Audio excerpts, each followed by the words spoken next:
الله عفوك إني بالنور مدت يداي نزعت أسرار قلبي وجئت ألقي أسرار قلبي وجئت ألقي الحمدللہ یہ ہمارا قرآن کے ترجمہ تفسیر کا سلسلے کا آغاز ہے آج۔ تو ہمارے پاس سب سے پہلے قرآن پاک میں سورہ فاتحہ ہے، اور اس سے بھی قبل ہمارے پاس آپ جب بھی قرآن میں دیکھیں گے تو تعوذ اور تسمیہ آپ کو ملے گا۔ تعوذ کیا ہے؟ اعوذ باللہ من الشیطان الرجیم۔ تسمیہ کیا ہے؟ بسم اللہ الرحمن الرحیم۔ تعوذ یعنی کہ اعوذ باللہ کا محل کیا ہے، یعنی کہ اس کی جگہ پڑھنے کی، وہ ہے ابتدائے تلاوت۔ یعنی کہ جب بھی ہم قرآن کی تلاوت کرنے کا اہتمام کرتے ہیں، اس کو شروع کرنے لگتے ہیں، تو ہمیں ادھر اعوذ باللہ ضرور پڑھنی چاہیے۔ اور بسم اللہ الرحمن الرحیم جو تسمیہ ہے، اس کا محل کیا ہے، مقام، کہ جب بھی آپ سورت کی ابتدا کر رہے ہیں تو آپ نے بسم اللہ الرحمن الرحیم لازمی پڑھنا ہے۔ بسم اللہ سے فصل بھی ہوتا ہے، یعنی کہ دو سورتوں کے درمیان۔ قرآن میں آپ دیکھیں تو بسم اللہ لکھا جاتا ہے تاکہ دو سورتوں کے درمیان میں فرق ہو جائے، اس کو علیحدہ کر دیا جائے، اس لیے بسم اللہ لکھا جاتا ہے۔ تو یہ فصل کرنے والی ہے۔ رسول اللہ صلی اللہ علیہ وسلم نے فرمایا کہ ہر کام سے پہلے بسم اللہ پڑھ لو۔ بدأ الکلام ببسم اللہ الرحمن الرحیم۔ کلو کا ہر کام جو بھی شروع کر رہا ہے اس سے پہلے بسم اللہ پڑھے۔ حتیٰ کہ جوتے کا فیتہ بھی باندھ رہے ہیں نا، تو مسلمان کے زبان پہ ہر وقت کیا ہے، بسم اللہ۔ اور بڑی بوڑھی عورتیں، ہمیں خود بھی یاد ہے کہ ان کی زبانیں رکتی نہیں تھی، ہائے بسم اللہ، ہائے بسم اللہ، ہائے بسم اللہ، ہر چیز میں وہ نا بسم اللہ کا لفظ ضرور کہتے تھے۔ کوئی مہمان بھی آ جاتا تھا تو بسم اللہ بھائی، بسم اللہ۔ یہ آپ کو یاد ہوگا، سنا ہوگا آپ نے بھی۔ تو یہ ان کی وہ تربیت تھی، عادت۔ تو جو بھی مسلمان ہر کام سے پہلے بسم اللہ پڑھے گا نا، اس کا وہ کام اگر نیک ہے، جائز ہے، تو وہ اللہ ضرور کر دیں گے۔ اس میں ایسی برکت ہے۔ اچھا، بڑی عجیب سی بات ایک آپ کو بتا دیتا ہوں، ادھر یاد آ گئی، کہ اگر آپ کوئی تحریر بھی لکھیں نا تو اوپر سب سے پہلے چھوٹا سا نا لکھ دیں بسمہ تعالی۔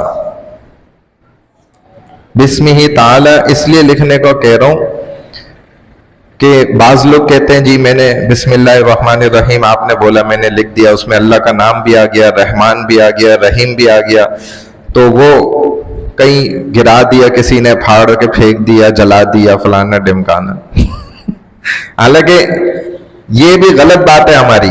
ہمارے شیخ الحدیث حضرت ڈاکٹر عبدالرضا اسکندر صاحب فرمایا کرتے تھے، بھائی جب ہم خط لکھتے تھے، جب کوئی تحریر لکھتے تھے تو ہم لکھتے تھے بسم اللہ الرحمن الرحیم پورا۔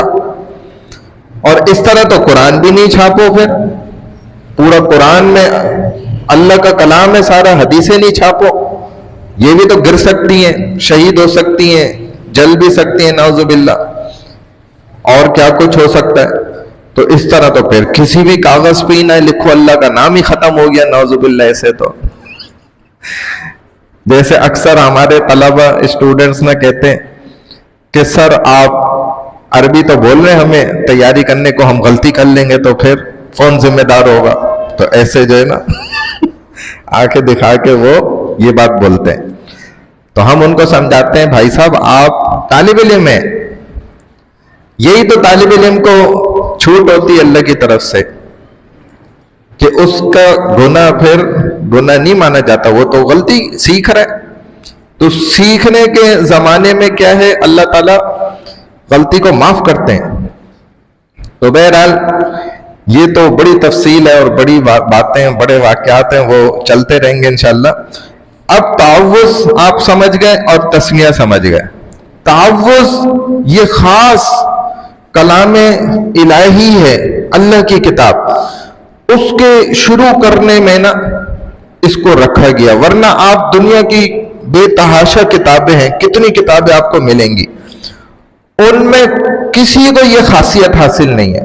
حتیٰ کہ تورات، زبور اور انجیل کو بھی یہ خصوصیت حاصل نہیں ہے جو قرآن پاک کے لیے خاص یہ خصوصیت ہے اعوذ باللہ من الشیطان الرجیم بسم اللہ الرحمن الرحیم پڑھنے کی. اور علماء کا اس پر اتفاق ہے، سب جمع ہے، کہ اعوذ باللہ من الشیطان الرجیم اور بسم اللہ الرحمن الرحیم یہ قرآن کا حصہ نہیں ہے. یعنی کہ قرآن کی جو مکمل آیات ہیں نا ان میں سے کوئی یہ ایک آیت نہیں ہے. اگرچہ قرآن میں آپ خود دیکھیں تو آپ کو تعوذ بھی مل جاتا ہے اور بسم اللہ بھی مل جاتا ہے، تسمیہ بھی ملتا ہے. تو وہ پارٹ ہے، وہ حصہ ہے، لیکن جو الگ سے اس کو ہم پڑھتے ہیں نا تو یہ کوئی باقاعدہ آیت نہیں ہے. لیکن پھر بھی احتیاطاً آپ تراویح میں سن لیتے ہیں. ایک مرتبہ قاری جو تراویح سنا رہے تو وہ اس کو ایک دفعہ الگ سے پڑھ لیتا ہے، اور اچھی بات ہے، احتیاط بھی ہے. لیکن سب کا اجماع اس پر یہی ہے کہ یہ باقاعدہ آیت نہیں ہے. یہاں تک بات ہو گئی الحمدللہ. اب آ جاتے ہیں سورہ فاتحہ کی طرف. تو سورہ فاتحہ ایک رکوع ہے اور آپ دیکھیں تو 7 آیات ہیں کل مکمل، اس میں 7 آیات ہیں. جب آپ قرآن کھولیں گے نا تو آپ کو قرآن میں نا ایسے ایک عین بنا ہوا نظر آتا ہے جو جہاں پر رکوع پورا ہو رہا ہے. تو اس کے اوپر ایک گنتی لکھی ہوئی ہے، 1 2 3 4 5 جو بھی. تو یہ گنتی ہوتی ہے کہ یہ سورت کا رکوع نمبر کیا ہے. پھر یہ عین بنا ہوا ہے، اس کے پیٹ کے اندر ایک گنتی لکھی ہوئی ہوتی ہے، کوئی بھی نمبر ہوتا ہے، جیسے یہاں پر 7 لکھا ہوا ہے. تو اس کا مطلب ہوتا ہے کہ اس سورت کے اندر کتنی آیات ہیں. حیرت کی بات ہے، ابھی ہمارے مسلمان، ہم لوگ، میں اپنی بات بتا رہا ہوں، ابھی ہم اسی میں پھنسے ہوئے کہ سورت کو آیت بول رہے ہوتے ہیں، آیت کو سورت کہہ رہے ہوتے ہیں، اور ایک پارے کو سپارہ کہہ رہے ہوتے ہیں. سب غلط کہہ رہے ہیں. ہم صحیح بتا رہا ہوں، ہم غلط کہتے ہیں. بھائی سپارہ ہم کہتے ہیں، سپارہ کا مطلب ہوتے 3 پارے. میں نے ابھی سپارہ پڑھا ہے. جھوٹ بول رہا. سہ تو فارسی کا لفظ ہے، سہ مانا 3، پارا مانا 1، تو پڑھا 1 ہوتا ہے اور بولتے 3 ہے. ہمارے اچھے بھلے، میں اپنی بات کر رہا ہوں، میں کیا کہہ رہا ہوں، سپارہ غلط ہے. تو بھائی مسلمان سے یہ غلطی ہو، انگریز نہیں کر رہا، کنورٹڈ انگریز جو مسلمان ہو گیا وہ بھی غلطی نہیں کر رہا. اس کو بھی پتہ، اس نے بھی سیکھ لیا ہے کہ بھائی پارا پڑھا ہے، آئی ریسائٹ اے پارا، میں نے 1 پارا پڑھا ہے. وہ خود پارا کہہ رہا ہے، پارا مطلب 1 پارا، سہ پارا مطلب 3 پارا. سورت مطلب مکمل ایک سورت، جیسے سورہ فاتحہ، سورہ بقرہ، سورہ آل عمران، سورہ نساء. آیت مطلب اس سورت کی کوئی ایک آیت. تو یہ تو ابتدائی چیزیں جو ہمیں ادھر ہی صحیح کرنی ضروری ہیں، ابتدا میں، اسٹارٹ میں. اب سورہ فاتحہ ہو گئی. اللہ نے اس کے نا حدیثوں سے پتہ چلتا ہے کہ 12 سے 20 نام رکھیں سورہ فاتحہ کے. کئی نام ہیں. سورہ شفا بھی ہے، شفا دینے والی، صحابہ نے خود اس سے بڑی شفا حاصل کی. سورہ کافیہ بھی کہتے ہیں، بس یہی سورت کافی ہے. یعنی کہ پورا قرآن اس کے اندر مکمل موجود ہے، اور واقعی ہے. ابھی میں بتاؤں گا آپ کو. سورہ صلاۃ بھی کہتے ہیں کیونکہ نماز میں ہر رکعت میں پڑھی جاتی ہے، اور مسلمان کو حفظ یاد ہونا فرض ہے. کوئی مسلمان اس کے بغیر اپنی نماز نہیں صحیح پڑھ سکتا. نیا مسلمان ہے تو وہ الگ بات ہے، وہ اس کے پاس موقع ہے، وہ سیکھے گا سب سے پہلے. تو سورہ فاتحہ پڑھنا نماز میں گویا فرض ہے، ہر رکعت میں پڑھ لے. سورہ صلاح بھی کہہ رہے ہیں، سورہ الحمد بھی کہتے ہیں، یعنی تعریفوں والی سورت الحمدللہ سے شروع ہو رہی ہے. سورہ رقیہ بھی کہا جاتا ہے، یعنی کہ تعویذ، اور زبردست رقیہ ہے، بہترین تعویذ ہے یہ. اگر آپ کوئی بھی مسئلہ ہو نا، خود بھی اس کو 11 بار پڑھیں اور کہتے ہیں بسم اللہ، اعوذ باللہ، بسم اللہ، بس شروع میں 1 دفعہ پڑھیں، 11 دفعہ اس کو پڑھیں، اور خود آپ پھونک ماریں جو مسئلہ ہے، جس پر مسئلہ ہے، تو آپ خود دیکھیں گے ہاتھوں ہاتھ جو ہے شفا. ایسا زبردست دم ہے یہ. پانی پہ اپنے پینے والے پانی میں دم کر دیں، پانی کو بڑھاتے رہیں، یہ شفا ہے. اس کے اندر صحابہ نے، ایک صحابی کا واقعہ ہے، انہوں نے ایک قبیلے میں ان کا سفر ہو رہا تھا، تو بعض لوگ وہاں آ گئے، تو کسی صحابی کو غالباً سانپ نے ڈس لیا، تو انہوں نے سورہ فاتحہ سے ان کا ادھر ہی علاج کر دیا. تو اب ایک دیہات کا کوئی مقامی تھا بندہ، وہ دیکھ رہا تھا کہ یہ کیا چل رہا ہے، تو اس نے کہا یار یہی سانپ نے تو ہمارے بھی سردار کو کتنے دنوں سے کاٹا ہوا ہے، اس کو کتنا علاج کرایا اس نے، کچھ مسئلہ ہی حل نہیں ہو رہا، وہ تو بس اب مر جائے گا، تو چلو بھائی اس کا بھی علاج کرو. تو یہ صحابی چلے گئے جماعت ساتھیوں کی لے کر، اور وہاں جا کر جو ہے نا پھر دیکھا اور کہا بھائی ٹھیک ہے، میں انشاءاللہ دم کرتا ہوں اور یہ ٹھیک ہو جائے گا، سردار ہے تمہارے قبیلے کا، تو ہمیں کیا فائدہ ہوگا، ہم تو پوری جماعت ساتھ ہے. تو انہوں نے کہا بھائی آپ بولیں، بلینک چیک آپ کو دیتے ہیں، جیسے آج کل بھی زمانے میں ایسا ہوتا ہے، آپ خود رقم لکھ لیں اس پر. تو اس نے کہا بھائی آپ بولیں کیا چاہتے ہیں، تو اس نے بولا بھائی پورا ریوڑ دینا پڑے گا ہمیں تمہیں. انہوں نے کہا صحیح ہے. انہوں نے، صحابی کہتے ہیں میں نے سورہ فاتحہ پڑھی اور دم کیا، وہ صحیح ہو گیا تھوڑی دیر میں ہی، اس کی تکلیف ختم. تو حیران رہ گیا، کہا بھائی پورا ریوڑ دو ان کو. خوش ہو گیا نا کہ علاج کر دیا سورہ فاتحہ.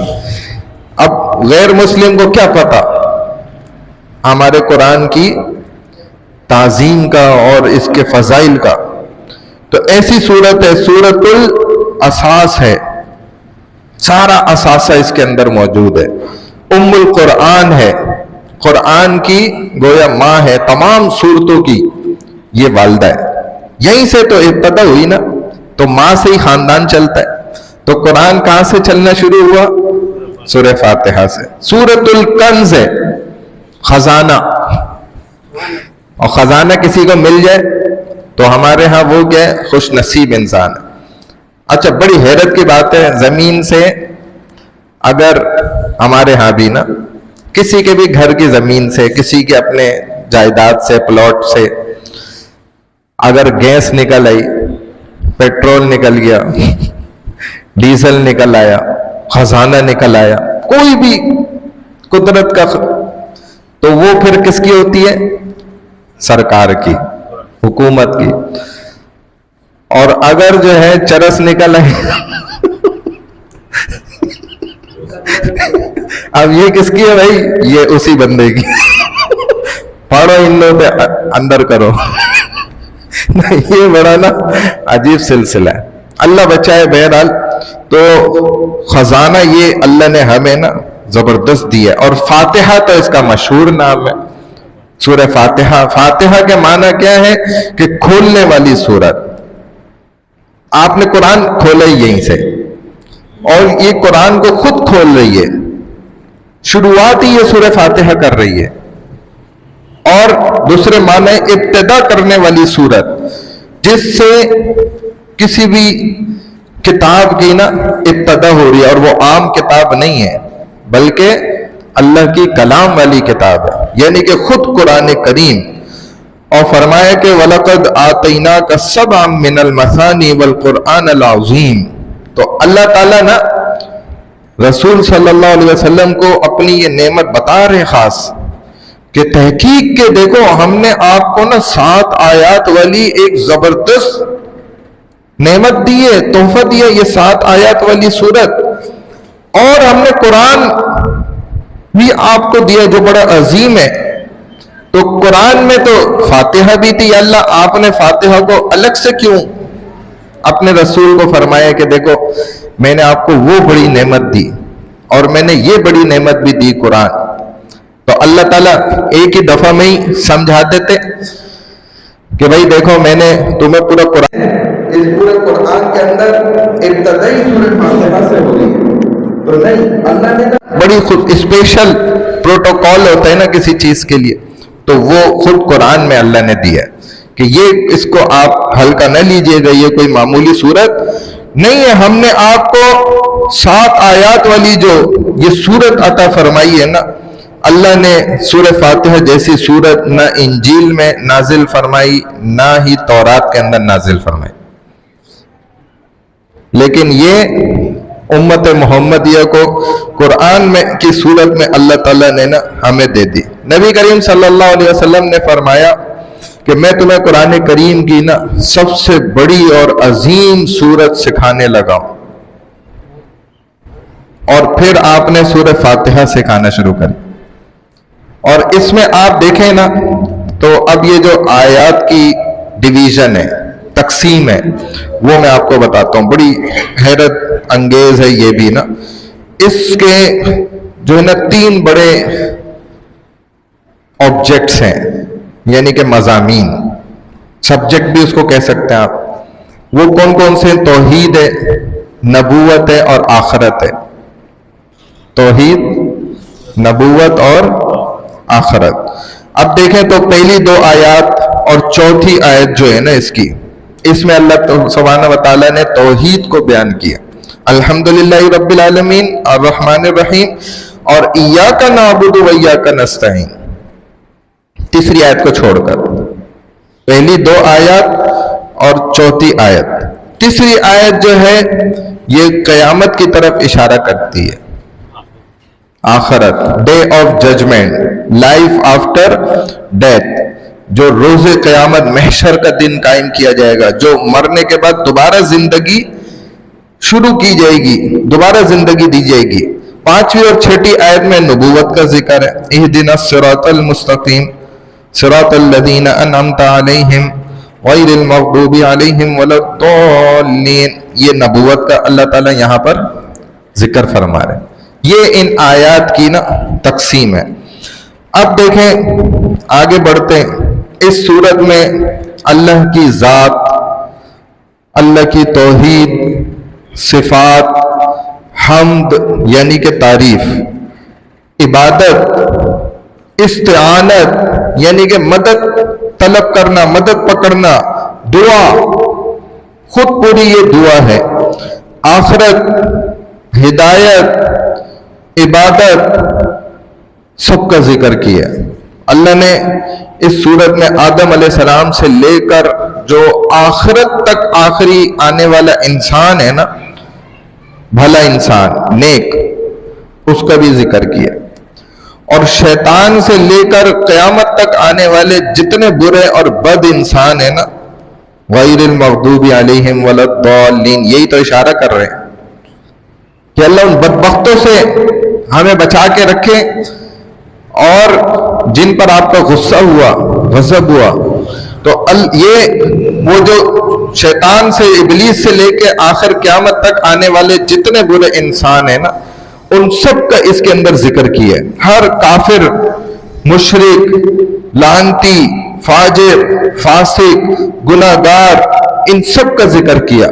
پوری تاریخ اللہ نے اس میں بیان کی ہے، سارے قصص اللہ نے اس میں ذکر کیے ہیں، عقائد بیان فرمائے، عبادات کا ذکر کیا. یہ نظر تو بڑی مختصر سی صورت آ رہی ہے کہ بھئی یہ اتنی سی مختصر سی صورت ہے. میں چھوٹی نہیں کہتا، کیونکہ چھوٹی پہ ہمارے استاد نے ایک دفعہ کسی بھی چیز کے دینی اور اسلامی چیز ہے اس کو چھوٹی بولنا. مفتی صاحب بس چھوٹا سا مسئلہ تھا، وہ ایسے انہوں نے ڈانٹا نا زبردست قسم کا، تو اب چھوٹا لفظ نکلتا ہی نہیں ہے. جب بھی کسی بھی دین کی بات آ جاتی ہے کہیں نا، تو وہاں پہ لفظ نکلتا ہے مختصر. کہ مفتی صاحب مختصر سا مسئلہ آپ سے پوچھنا ہے، چھوٹا سا مسئلہ نہیں پوچھنا، یہ نہیں کہنا چاہیے. کیونکہ دین کا کوئی بھی عمل، کوئی بھی جز، کوئی بھی رکن، کوئی مسئلہ، کوئی آیت، کوئی حدیث چھوٹی، اچھا ہم چھوٹی اس معنی میں بھی نہیں کہہ رہے ہوتے جبکہ کہ جس کو واقعی چھوٹا کہا جاتا ہے، یار یہ تو چھوٹی سی چیز ہے، ہم اس میں کہہ رہے ہوتے ہیں کہ مطلب مختصر ہے، کم وقت میں آپ بتا سکتے ہیں اس کا جواب، لیکن پھر بھی چھوٹی کہنا منع کیا تو کیا کہنا چاہیے بھائی؟ مختصر سی بھی صورت ہے لیکن بڑی جامع اور بڑی زبردست اور کامل صورت ہے. تو یہ اللہ سبحانہ و تعالیٰ نے ہمیں ایسی زبردست صورت دی، ہم اس کو اعوذ باللہ اور بسم اللہ پڑھ کے شروع کر رہے ہیں. نماز میں ہم ابتدا میں نا تعوذ پڑھتے ہیں جب نماز شروع کری. اب ہم نے قرات کرنے سے پہلے اعوذ باللہ پڑھی، پھر بسم اللہ پڑھا. اب جب اگلی رکعت شروع کری تو اعوذ باللہ پڑھنے کی ضرورت نہیں ہے اور بسم اللہ پڑھنے میں کوئی قباحت نہیں ہے. ویسے مقام نہیں ہے اب بسم اللہ پڑھنے کا دوسری رکعت سے، لیکن اگر پڑھ لے گا تو پھر کوئی قباحت بھی نہیں ہے، اس میں کوئی برائی بھی نہیں ہے، پڑھ سکتا ہے. لیکن اب اس کا مقام رہا نہیں. بہرحال الحمدللہ رب العالمین، سب تعریفیں اللہ ہی کے لیے خاص ہیں. تمام جہانوں کا پالنے والا ہے، رب ہے وہ کہتے ہیں پالنے والے کو. اور عالمین بعض لوگوں نے اس کا یہ بھی ترجمہ کیا کہ دونوں جہاں کا پالنے والا، کیونکہ ہماری نالج کے مطابق جتنا ایکسس ہے اس کا تو وہ لیک آف نالج ہے. یعنی کہ ہماری عقل کیا ہے؟ اللہ کے سامنے بے عقل ہے، کچھ نہیں ہے. ہماری عقل اللہ کے سامنے کچھ بھی نہیں ہے. ہم یوں سمجھ لیں کہ بس ہم بے عقل ہیں. تو جتنے جہاں اس کے بھی ہیں وہ جانتا ہے. کیونکہ ایک حدیث سے ایسا پتہ بھی چلتا ہے نا کہ حضرت موسیٰ علیہ السلام نے غالباً پوچھا تھا، یا اللہ اگر سارے یہ انسانیت آپ کے برائی کرنا شروع کر دیں، آپ کے خلاف ہو جائیں، آپ کے دشمن ہو جائیں، تو آپ کیا کریں گے؟ جیسے ہم نہیں بولتے یار تو کیا کر لے گا بتا تو انہوں نے پوچھا سمجھنے کے لیے، تو اللہ نے فرمایا کہ میں اپنی چراگاہوں میں سے ایک چراگاہ میں سے ایک جانور کو بھیجوں گا اور وہ ان کو ایک لقمے میں کھا جائے گا سب کو. تو اب وہ جہاں کون سا ہے؟ تو یہ ہمارے علم میں نہیں ہے. الرحمن الرحیم، بڑا مہربان نہایت رحم والا ہے. مالک یوم الدین، جو بدلہ جزا و سزا کے دن قیامت کا مالک ہے. ایاک نعبد و ایاک نستعین، اے اللہ ہم صرف تیری ہی عبادت کرتے ہیں، صرف تجھ ہی سے مدد مانگتے ہیں. اہدنا الصراط المستقیم، ہمیں سیدھی راہ پر ثابت قدمی نصیب فرما.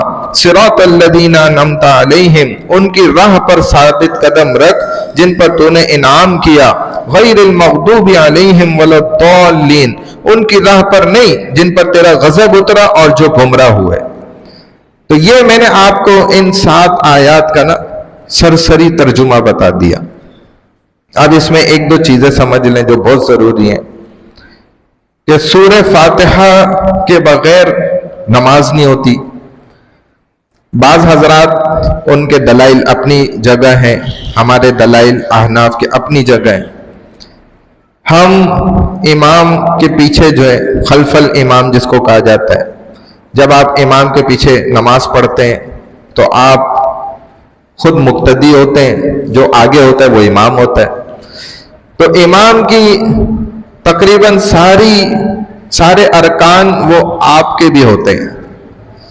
یعنی کہ قرات بھی وہ کر رہا ہوتا ہے، تکبیرات بھی وہ کہہ رہا ہوتا ہے، اسی طرح نماز کی تکبیر تحریمہ بھی وہ کہتا ہے، نماز کا اختتامی جو سلام ہوتا ہے وہ بھی وہی پڑھتا ہے، اسی طرح قرات بھی وہ کرتا ہے. آپ کے ذمہ کیا ہوتا ہے؟ تسبیحات پڑھنا، تشہد پڑھنا. جدھر وہ امام خاموش ہوتا ہے ادھر آپ پڑھتے ہیں، تسبیحات پڑھ لیں، ٹھیک ہے نا. اسی طرح تشہد پڑھتے ہیں. تو جب امام قرات کر رہے سورہ فاتحہ بھی پڑھی، سورت کی قرات بھی کری، تو آپ کیا کر رہے ہیں؟ پھر